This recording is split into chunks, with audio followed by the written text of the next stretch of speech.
Olá pessoal, tudo bem? Nós vamos realizar a correção das questões para que nós possamos dar andamento no nosso conteúdo, né? Naquilo que era previsto aí para o nosso segundo bimestre.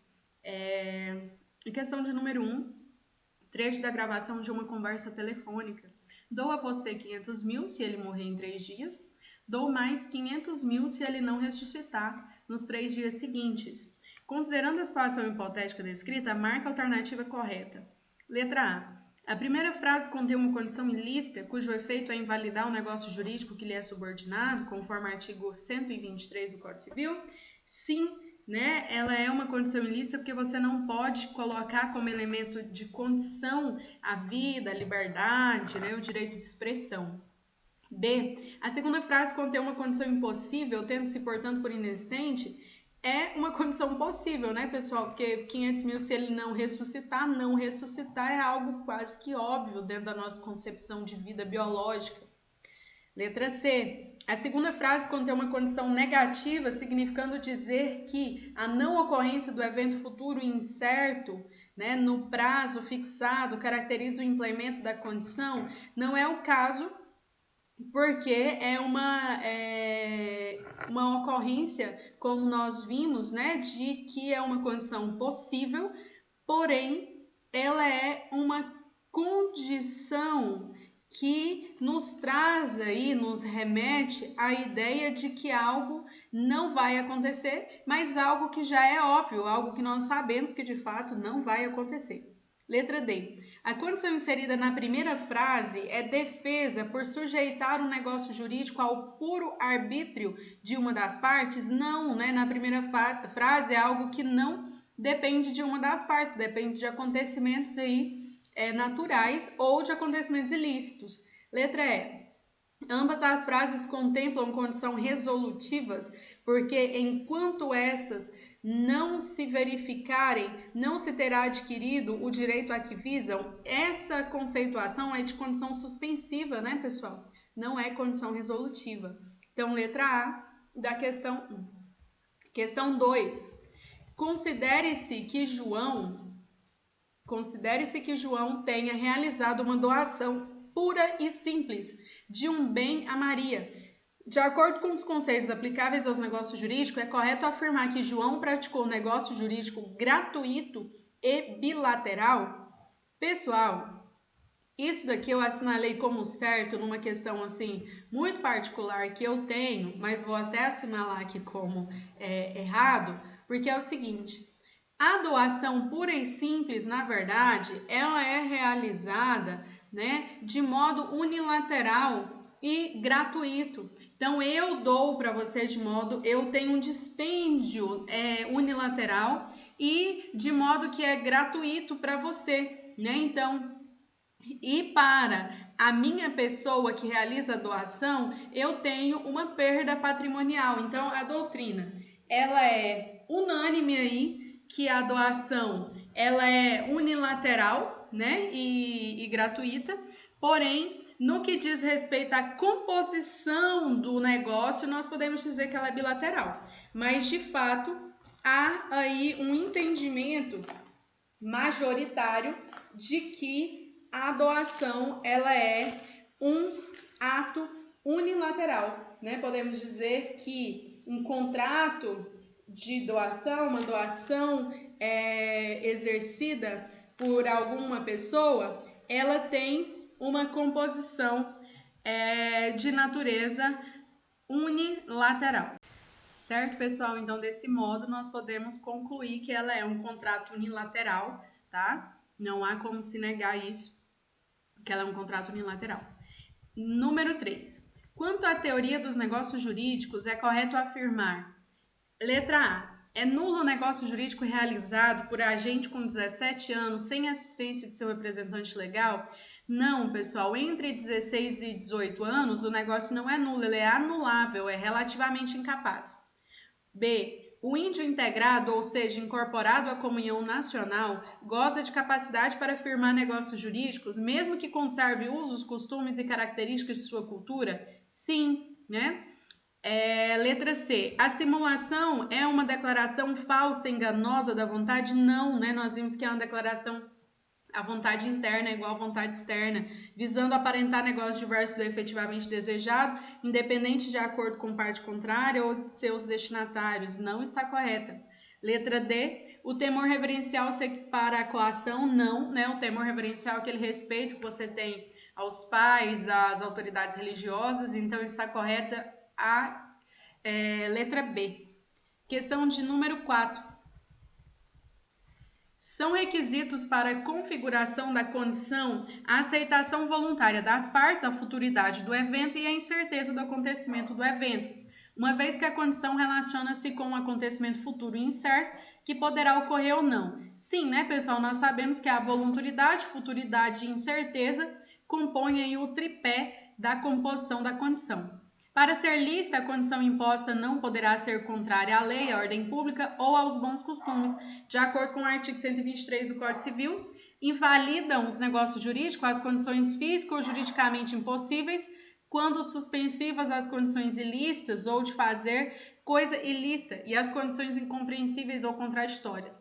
Nos negócios jurídicos são vedadas as condições puramente potestativas, que são aquelas que dependem do arbítrio, né, de uma das partes. Tem isso no material de vocês lá de maneira bastante clara. Questão de número 5. Nos termos do artigo 121 do Código Civil, condição é a cláusula contratual derivada exclusivamente da vontade das partes, que subordina o efeito ao negócio jurídico, oneroso ou gratuito a evento futuro incerto. As condições podem ser suspensivas ou devolutivas.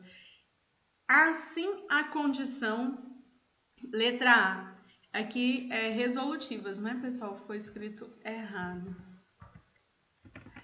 Resolutivas. Está correto o enunciado, porque nós sabemos que a condição não é obrigatória, mas quando você coloca, você tem que obedecer, então deriva exclusivamente das partes aí, vai subordinar o efeito do negócio jurídico, né? É um evento futuro incerto, então depende das partes, da futuridade e da incerteza. Assim, a condição maliciosamente levada a efeito por aquele a quem aproveita o seu implemento, considera-se não verificada? Sim, né? Tem a explicação no material de vocês, que é o seguinte: se eu faço um negócio com a Beatriz, por exemplo, falo, Beatriz, se você passar na OAB, eu tirarei um carro. Então, para você é vantajoso. Se você passar na OAB, eu te dou um carro. Aí você vai lá e força para que você passe na OAB. Você vai lá e vai colar durante a prova, vai usar ponto durante a prova. Você vai o quê? Forçar de modo malicioso o efeito, né? Nós vamos considerar ela como não verificada. Da mesma forma, se eu te saboto e eu te prejudico no momento em que você vai realizar a prova, porque é bom para mim e eu te prejudico para que você não alcance, vai considerar como sendo verificada. Então, se é bom para você e você impede o acontecimento, se é bom para você e você força o acontecimento, vai ser como se não tivesse acontecido. Se é bom para mim e eu impeço que aconteça, né? Se é ruim para mim, porque eu vou ter um prejuízo, e eu impeço que aconteça, vai ser como se tivesse acontecido. Então, pessoal, nunca se favorece aquele que age de forma maliciosa. Se a Beatriz vai ser beneficiada e ela força para que aconteça, é como se não tivesse acontecido. Se eu vou ser prejudicada, eu vou ter um prejuízo e eu forço para que não aconteça, vai ser como se tivesse acontecido. Tem a explicação clara disso dentro do material de vocês, numa análise minuciosa de um artigo que eu coloquei. Questão de número 6. Elementos acidentais do negócio jurídico.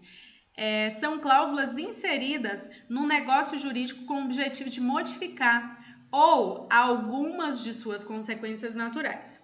Nada mais são do que categorias modificadoras dos efeitos normais do negócio jurídico, restringindo-os no tempo ou retardando seu nascimento ou exigibilidade. Esses elementos são termo, condição e encargo, também chamado de modo. Considere as seguintes assertivas a respeito da condição, do termo e do encargo nos negócios jurídicos. Vamos lá. Item 1. Em regra, o termo inicial suspende o exercício, bem como a aquisição do direito, havendo disposição legal nesse sentido. O termo inicial vai marcar o início do exercício desse direito, mas não é disposição legal, né, pessoal? Nós vamos convencionar entre as partes o início do efeito desse negócio, então não está correta. Item 2. Subordinando-se a eficácia do negócio jurídico à condição suspensiva, enquanto esta não se verificar, não se terá adquirido o direito a que ele visa? Sim, né? Fica lá suspenso o efeito esperando que aconteça. Eu vou te dar um carro quando você passar na OAB. Só quando você passar na OAB que você vai ter o exercício desse direito. 3. Considera-se condição a cláusula que, derivando exclusivamente da vontade das partes, subordina o efeito do negócio jurídico ao evento futuro incerto? Corretíssimo, né? A base fundante da condição. Item 4. O encargo suspende a aquisição e o exercício do direito, salvo quando expressamente imposto no negócio jurídico pelo disponente como condição suspensiva? Não, né, gente? O encargo é ali uma liberalidade mais um ônus, é algo que você deve respeitar para que você tenha o exercício pleno daquilo que você ganhou. Né, te dou um lote para construir uma ONG, né, tem uma destinação, tem um peso, tem um caminho ali a ser obedecido. Então, letra B, item 2 e 3. Questão de número 7. Negócio jurídico. Toda ação humana de autonomia privada com a qual os particulares regulam por si os próprios interesses, havendo uma composição de vontades cujo conteúdo deve ser lícito, constituiu um ato destinado à produção de efeitos jurídicos desejados pelos envolvidos e tutelados pela norma jurídica, segundo Flávio Tartucci. No plano da eficácia, interessa identificar se o negócio jurídico repercute juridicamente no plano social, isto é, a eficácia da declaração negocial manifestados como queridos. Em relação à eficácia dos negócios jurídicos, é incorreto afirmar. O termo inicial suspende a aquisição, mas não o exercício do direito? Está errado, né, pessoal? A partir do termo inicial que nós vamos ter o exercício do direito. Se eu alugo uma casa para você, você vai ter ali a utilização a partir do dia que nós marcamos como termo inicial de validade do contrato. B. Se for resolutiva, a condição, enquanto esta não se realizar, vigorará o negócio jurídico desde sua conclusão, podendo exercer-se o direito por ele estabelecido? Correto. Tem-se por inexistentes as condições impossíveis, quando resolutivas, e as de não fazer coisa impossível? Sim. Em geral, são lícitas todas as condições não contrárias à lei, à ordem pública ou os bons costumes? Sim. Nos casos de condição suspensiva ou resolutiva, ao titular do direito eventual é permitido praticar os atos destinados a conservá-los? Sim. Questão número 8. O agente emissor da vontade deve ser capaz e legitimado para o negócio. Na ausência de capacidade plena para conferir validade ao negócio celebrado, deverá o agente ser devidamente representado ou assistido. Não obstante, goze de plena capacidade, é necessário que a parte não esteja circunstancialmente impedida de celebrar o ato. É preciso ter também legitimidade. Lembra que nós estudamos essa questão da capacidade e legitimidade? Nesse sentido, já afirmara Bevilacqua que, além da capacidade geral, exige-se a capacidade especial para o negócio de que se trata. Os negócios jurídicos entre vivos sem prazo, letra A. Equiparam-se aos negócios jurídicos sob condição suspensiva, porque sua eficácia sempre ficará na dependência de evento futuro e incerto? Não, né, pessoal? Se é sem prazo, é ali o famoso à vista, é no mesmo momento.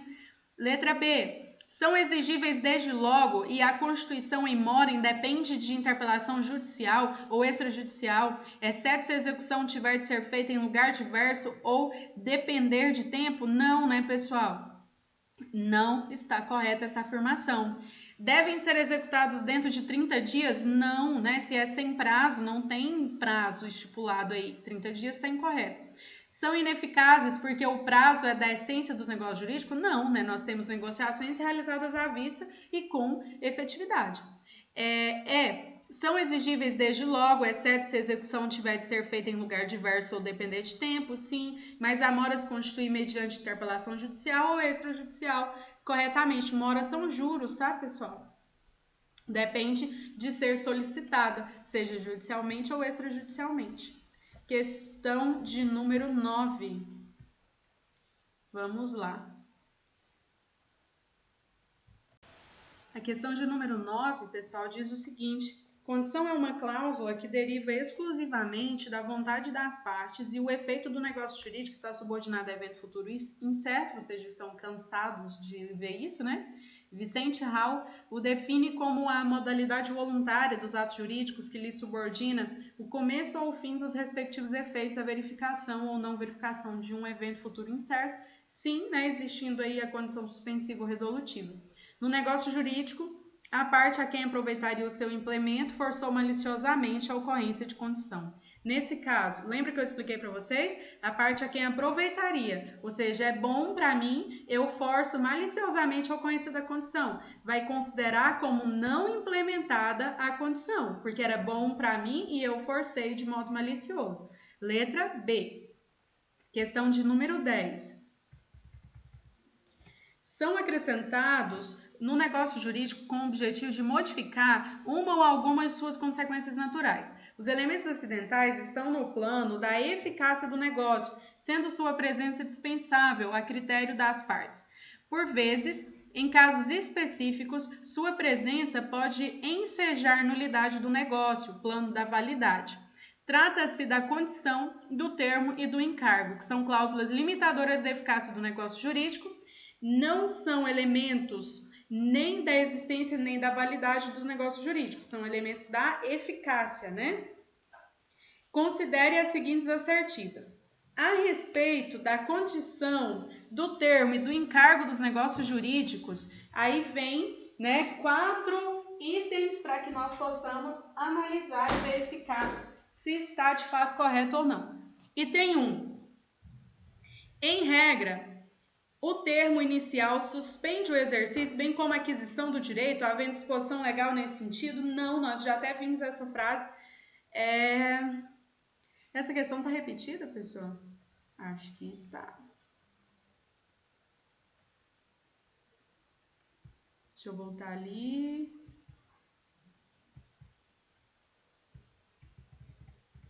Sim, ela está repetida, né? São os mesmos itens aqui da questão 6, então vai ser letra B, número 2, item 2 e 3. Eu não verifiquei isso. Considera-se e o encargo. E está repetido. A questão 10 é a mesma da questão 6. Então, passaremos para a questão 11. Questão 11 nos fala o seguinte. Paulo é um comerciante afamado em Uruaçu. Trabalha no ramo de produtos agrícolas. Porém, em virtude de uma desorganização financeira, acabou se endividando, podemos aí colocar em virtude da pandemia, né? Possuindo assim inúmeros credores entre fornecedores de produtos, prestadores de serviço e até dívida em financeiras. Apesar de ser notória a sua insolvência, Paulo vendeu um terreno a Pedro por valor inferior ao preço de mercado. Nesse caso, se Pedro ainda não tiver pago o preço para conservar o bem, poderá depositar em juízo o valor que pagou pelo terreno com a citação de todos os interessados? Não, né, pessoal? Ele vendeu um terreno a Pedro por valor inferior ao preço de mercado. Isso vai ter como consequência o que dispõe a letra D. Se Pedro ainda não tiver pago o preço para conservar o bem, poderá depositar em juízo o valor real do terreno, com a citação de todos os interessados, dentro de uma ação específica aí. Questão de número 12. A vontade é o elemento fundamental para que os atos e negócios jurídicos se efetivem, pois ela representa os desejos e anseios do agente. O que ele quer alcançar, essa vontade deve ser externada de forma livre, espontânea e clara, a fim de que o negócio celebrado alcance os efeitos desejados. Silvio de Salvo Venosa, em sua obra, ressalta: a vontade é a mola propulsora dos atos e negócios jurídicos. Essa vontade deve ser manifestada de forma idônea, para que o ato tenha vida normal na atividade jurídica e no universo negocial. Se essa vontade não corresponda ao desejo do agente, o negócio jurídico tornar-se-á suscetível de nulidade ou anulação. Acerca dos vícios do negócio jurídico, julgue os próximos itens. Se um devedor aliena ou onera o seu patrimônio, vende, pessoal, ou oferece em garantia, seria, em reconhecida fraude contra credores, esse ato é ineficaz em face dos credores, permanecendo os bens fraudulentamente alienados, objeto da obrigação assumida pelo devedor? Sim, está correto, porque se ele realiza uma fraude contra credores, o ato ele não vai ser eficaz, em face dos credores, vai permanecer os bens aí alienados, objeto de obrigação assumida pelo devedor, até que se realize os devidos pagamentos. Questão de número 13. Fritz, casado com Helga, é há 5 anos cônsul da República da Gemênia, no Brasil. Ambos são gemênicos, ou seja, têm a nacionalidade daquele país e têm um filho de 4 anos chamado Hans, nascido em território brasileiro. Para cuidar do filho Hans, o casal contratou em julho de 2003 uma empregada chamada Ellen, que passou a fazer o trabalho de babá na residência do cônsul. Ellen, atualmente com 17 anos de idade, nascida na Gemênia, casada no Brasil, é filha de pais brasileiros, sendo que nenhum deles esteve naquele país a serviço da República Federativa do Brasil.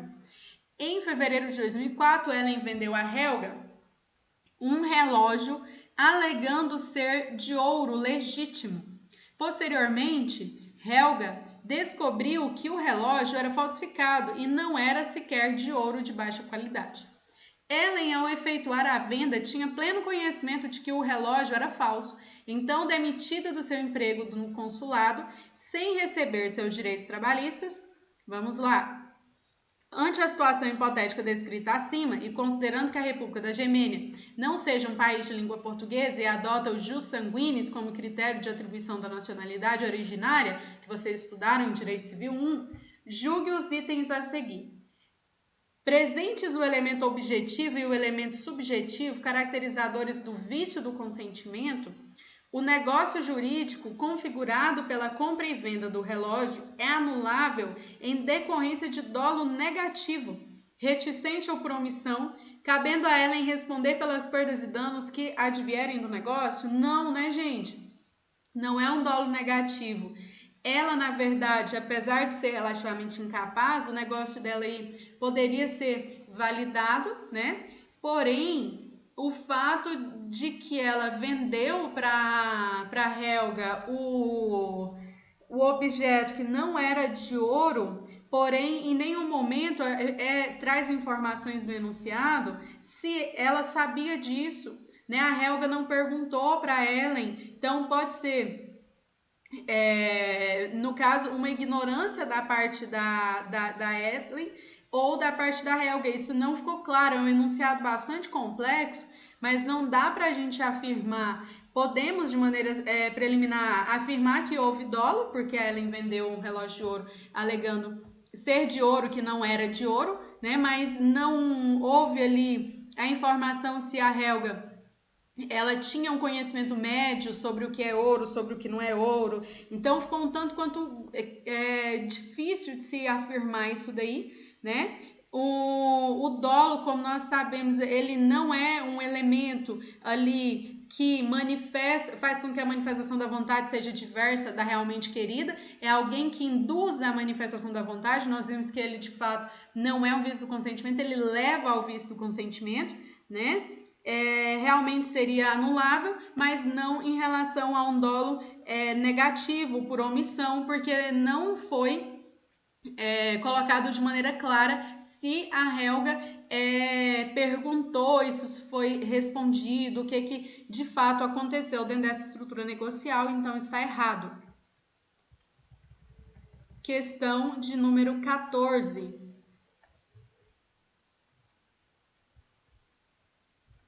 A questão de número 14 diz o seguinte: José recebeu quantias em dinheiro de Paulo, Pedro e Antônio, que assinaram escrituras de doação em seu favor. Com fundado temor de dano imediato decorrente de ameaças por este formuladas, José ameaçou Paulo de agressão física. Intimidou Pedro, ameaçando agredir seu neto, e disse a Antônio que, se não o fizesse, atearia fogo em sua fazenda. Nesse caso, podem ser anuladas por coação as doações feitas pelos três, né, pessoal? Por Paulo, por Pedro e por Antônio. Porque o enunciado fala que José recebeu quantias em dinheiro de Paulo, Pedro e Antônio, que assinaram a escritura de doação em seu favor, com fundado temor de dano imediato decorrente de ameaças. Né? José ameaçou Paulo de agressão física, intimidou Pedro ameaçando agredir seu neto e disse a Antônio que, se não fizesse, atearia fogo em sua fazenda. Então, ambos foram coagidos. Então, está correto ali, né, assinalar que o item é Paulo, Pedro e Antônio. Questão de número 15. A atual codificação, dentro do plano da anulação, dispõe em seu artigo 178. É de 4 anos o prazo de decadência para pleitear-se a anulação do negócio jurídico, contando. Item 1. No caso de coação do dia em que ela cessar. Item 2. No erro, dolo, fraude contra credores, estado de perigo ou lesão do dia em que se realizou o negócio jurídico. Determinado negócio jurídico foi celebrado com a presença de dolo acidental de uma das partes. De acordo com o Código Civil brasileiro, o dolo acidental, o dolo, ele anula, o dolo acidental, anula o negócio jurídico e obriga a satisfação das perdas e danos? Não, né? Só anula o negócio jurídico? Não. Só obriga a satisfação das perdas e danos? Sim, porque o dolo acidental ele recai sobre uma característica peculiar ali, né, do negócio, não é sobre o todo do negócio. Letra D, não anula o negócio e nem obriga a satisfação das perdas e danos? Não, né, tem perdas e danos. Torna o negócio jurídico anulável? Também não, né? Então, o correto é a letra C. Questão de número 16. É questão discursiva agora, né? De acordo com Maria Helena Diniz, Código Civil anotado, artigo 121. Considera-se condição a cláusula que, derivando exclusivamente da vontade das partes, subordina o efeito jurídico a evento futuro incerto? Condição de condição. Condição é a cláusula que subordina o efeito do negócio jurídico oneroso ou gratuito a evento futuro incerto. Requisitos. Para a configuração da condição, será preciso a ocorrência dos seguintes requisitos. A. Aceitação voluntária por ser acessória da vontade incorporada a outra, que é a principal por se referir ao negócio, que a cláusula condicional se adere com o objetivo de modificar uma ou algumas de suas consequências naturais. Letra B. Futuridade do evento, visto que exigirá sempre um fato futuro, do qual o efeito do negócio dependerá. Incerteza do acontecimento, pois a condição relaciona-se com o acontecimento incerto que poderá ocorrer ou não. As condições podem ser consideradas sob 3 estados. Quais são esses estados? Explique cada um. As condições, elas podem ser consideradas sob 3 estados. O primeiro, estado chamado de pendente, enquanto não se verifica ou não se frustra o evento futuro e incerto. A condição, ela encontra-se pendente, né? Eu fiz um negócio munido de condição e ela ainda não foi nem tentada nem alcançada. Ela está ali inerte. A verificação da condição, que denomina-se de fase, né, estado do implemento. Então, vou te dar um carro quando você passar na OAB. Você nem tentou a OAB, está pendente. Você tentou e passou na OAB, implemento. Você tentou e não conseguiu, você frustrou a condição. Então, são basicamente esses 3 estados. Estado de pendência, de implemento ou de frustração. Questão de número 17. Maria Cristina Condália foi convidada para ser madrinha do casamento do prefeito da cidade. E tal convite abalou profundamente as emoções de Maria Cristina. Com o objetivo de impressionar os noivos, a futura madrinha se dirigiu a um estabelecimento comercial muito famoso, em se tratando de utensílios domésticos, e seu objetivo era adquirir uma linda bandeja de prata. Ao entrar na loja, Maria Cristina Condália foi abordada por Frederico Gasparino, o mais eficiente dos vendedores ali disponíveis. Logo ao entrar, viu uma reluzente bandeja prateada que brilhava tanto que até lhe causava dores nas vistas. A compradora não fez nenhuma pergunta. Apaixonou-se à primeira vista pelo objeto, perguntou o preço, caro por sinal, pagou e foi embora. No dia seguinte, dia da cerimônia, mandou entregar o presente, achando que estava arrasando, aos noivos. No entanto, a mãe de Renato Albuquerque, prefeito da cidade, é uma profunda conhecedora de metais preciosos e logo ao ver a bandeja, percebeu que era apenas folheada e o boato da bandeja folheada espalhou-se entre os convidados, deixando Maria Cristina completamente desapontada. É notório que houve um vício de consentimento nesse negócio. Identifique qual é esse vício e sobre qual circunstância relevante o negócio recaiu esse vício. Maria Cristina ela cometeu um erro, pois se soubesse a realidade dos fatos, não teria feito o negócio. E nessa situação ela errou sozinha, sem a intenção de terceiro que a prejudicasse. E esse vício do consentimento recaiu sobre características essenciais do objeto, porque se ela soubesse que era folheada, ela não compraria. Questão de número 18. Analise a jurisprudência e responda. Ementa. Contratos, compra e venda de bem imóvel e financiamento para aquisição de veículo, vício redibitório de consentimento na contratação, ausência de comprovação cabal de sua ocorrência, ônus do qual os autores não se desincumbiram. Desatendimento do disposto no artigo 333, inciso 1 do Código de Processo Civil, apelação desprovida. Conceitue diferenciando o erro substancial de vício redibitório. O vício redibitório, pessoal, ele é um defeito oculto, né? Você compra algo que está variado, que quando você vai utilizar, você percebe que ele tem um defeito que impossibilita o uso, né? Então, o vício redibitório é o erro objetivo sobre a coisa, que contém um defeito oculto. O erro é quanto às qualidades essenciais do objeto, ele é subjetivo. Então, o vício redibitório é um defeito da coisa que impede a utilização, né? Ou causa uma diminuição do preço. E o erro é quando você erra quanto às qualidades essenciais ali daquele objeto, certo? Isso tem no material de vocês também, bem detalhado. Questão 19. Direitos e deveres. O que são os direitos e deveres do cidadão? Antes de qualquer coisa, o que é ser um cidadão? Cidadão é aquele que se identifica culturalmente como parte de um território, usufrui dos direitos e cumpre os deveres estabelecidos em lei. Ou seja, exercer a cidadania é ter consciência de suas obrigações e lutar para que o que é justo e o correto sejam colocados em prática. Os direitos e deveres não podem andar separados.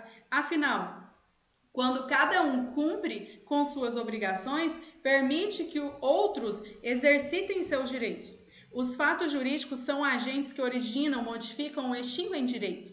Os efeitos dos fatos jurídicos em geral são, portanto, aquisitivos, modificativos e extintivos. Explique e exemplifique cada um desses efeitos. A aquisição de direitos. A aquisição de direito é o processo pelo qual o direito entra em conjunção com seu titular. Exemplo, compra e venda, o campeão nasce um direito. Modificação de direitos. A modificação de direito pode ocorrer desde que não mude a essência desse direito. Ainda temos as chamadas modificações objetivas e subjetivas. Por exemplo, uma cessão de crédito. Eu tenho um direito de receber um valor de uma pessoa e eu pego esse meu direito e passo para que uma outra pessoa que eu devo determinada quantia possa receber esse dinheiro desse sujeito A que me devia. Então, eu faço ali uma cessão de crédito. Extinção de direitos. A extinção ela pode ser dada com um ato ou fato jurídico, né, sendo suas possibilidades finitas, porém bastante elevadas em quantidade, prescrição, falecimento, perecimento, perda da coisa, né, vocês têm uma lista no material de vocês de extinção de direitos. Lembrando que essa modificação ela pode ser objetiva, quando modifica o objeto, eu tinha que dar um carro, agora eu vou dar dinheiro, ou subjetivas, quando eu devia para A e agora eu devo para B, mudou o sujeito. Questão 20, nossa última questão. Leia e responda. Imposto sobre a transmissão, causa mortes e doação de bens ou direitos, e TCMD. Análise acerca do imposto sobre a transmissão, causa mortes e doação de bens ou direitos no sistema jurídico brasileiro. O referido imposto encontra-se regulamentado, né, na Lei 10.705 de 2000 e alterado pela Lei 10.992 de 2001. Sobre a classificação dos negócios jurídicos, como são classificados em relação aos seus efeitos. Indique a classificação e explique cada um. Quanto aos seus efeitos, os negócios eles podem ser intervivos, que produzem efeitos enquanto as pessoas ainda são vivas, por exemplo, compra e venda, e os negócios causa morte, que dependem do evento morte para produzir efeitos. Né? Um exemplo claro disso aí é o testamento. Então, podem ser intervivos ou, né, quando ele causa mortes. Então, essas aí são as duas classificações no que dizem respeito aos efeitos do negócio jurídico. Pessoal, eu sei que algumas questões são bastante profundas, né? Podem nos causar um certo grau de dúvida devido à sua complexidade, mas é para isso mesmo que a gente faz as questões. Eu costumo brincar que o treino tem que ser mais difícil que o jogo, então nós temos que ter questões mais ousadas mesmo para nos fazer pensar. E é isso, né? Vamos dar sequência agora aos nossos estudos, tratando da questão da invalidade, né, do negócio jurídico, na nossa próxima videoaula. Muito obrigada e bons estudos a todos!